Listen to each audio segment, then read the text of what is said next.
Marxism and Reformism, Virgin Islands. Lenin, 1913. Pravda Truda No. 2, September 12, 1913. Signed, V. I. Published according to the Pravda Truda text. Unlike the anarchists, the Marxists recognize struggle for reforms, i.e., for measures that improve the conditions of the working people without destroying the power of the ruling class. At the same time, however, the Marxists wage a most resolute struggle against the reformists, who, directly or indirectly, restrict the aims and activities of the working class to the winning of reforms. Reformism is bourgeois deception of the workers, who, despite individual improvements, will always remain wage slaves, as long as there is the domination of capital. The liberal bourgeoisie grant reforms with one hand, and with the other always take them back, reduce them to naught, use them to enslave the workers, to divide them into separate groups and perpetuate wage slavery. For that reason reformism, even when quite sincere, in practice becomes a weapon by means of which the bourgeoisie corrupt and weaken the workers. The experience of all countries shows that the workers who put their trust in the reformists are always fooled. And conversely, workers who have assimilated Marxist theory, i.e., realized the inevitability of wage slavery so long as capitalist rule remains, will not be fooled by any bourgeois reforms. Understanding that where capitalism continued to exist reforms cannot be either enduring or far-reaching, the workers fight for better conditions and use them to intensify the fight against wage slavery.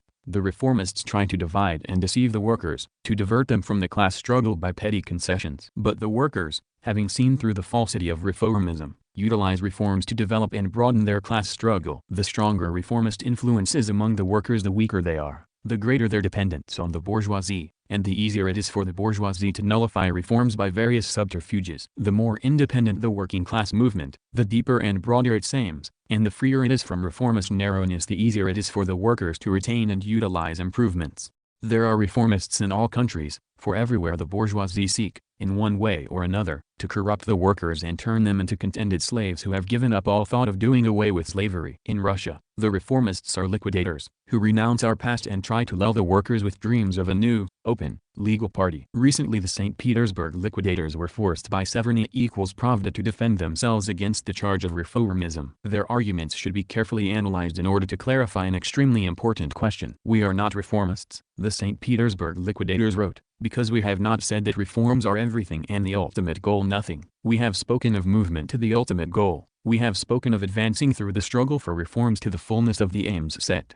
Let us now see how this defense squares with the facts. First fact. The liquidator Sadov, summarizing the statements of all the liquidators, wrote that of the Marxists' three pillars two are no longer suitable for our agitation. Sadov retained the demand for an 8-hour day, which, theoretically, can be realized as a reform. He deleted, or relegated to the background the very things that go beyond reforms. Consequently, Sadov relapsed into downright opportunism, following the very policy expressed in the formula, the ultimate goal is nothing. When the ultimate goal, even in relation to democracy, is pushed further and further away from our agitation, that is reformism. Second fact. The celebrated August Conference, last year's, of the liquidators likewise pushed non-reformist demands further and further away, until some special occasion, instead of bringing them closer, into the heart of our agitation.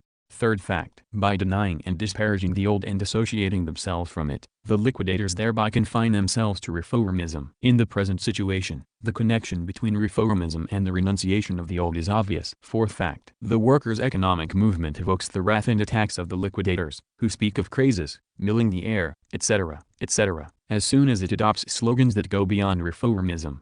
What is the result? In words, the liquidators reject reformism as a principle, but in practice they adhere to it all along the line. They assure us, on the one hand, that for them reforms are not the be-all and end-all, but on the other hand, every time the Marxists go beyond reformism, the liquidators attack them or voice their contempt. However, developments in every sector of the working class movement show that the Marxists, far from lagging behind, are definitely in the lead in making practical use of reforms, and in fighting for them. Take the Duma elections at the worker curia level, the speeches of our deputies inside and outside the Duma, the organization of the workers' press, the utilization of the insurance reform. Take the biggest union, the Metal Workers Union, etc. Everywhere the Marxist workers are ahead of the liquidators, in the direct, immediate, day-to-day activity of agitation, organization, fighting for reforms and using them. The Marxists are working tirelessly, not missing a single possibility of winning and using reforms, and not condemning, but supporting, painstakingly developing every step beyond reformism in propaganda, agitation, mass economic struggle, etc. The liquidators, on the other hand, who have abandoned Marxism, by their attacks on the very existence of the Marxist body, by their destruction of Marxist discipline and advocacy of reformism and a liberal labor policy, are only disorganizing the working class movement. Nor, moreover, should the fact be overlooked that in Russia reformism is manifested also in a peculiar form, in identifying the fundamental political situation in present-day Russia with that of present-day Europe. From the liberals' point of view, this identification is legitimate, for the liberal believes and professes the view that, thank God, we have a constitution. The liberal expresses the interests of the bourgeoisie when he insists that, after October 17th, every step by democracy beyond reformism is madness, a crime, a sin, etc.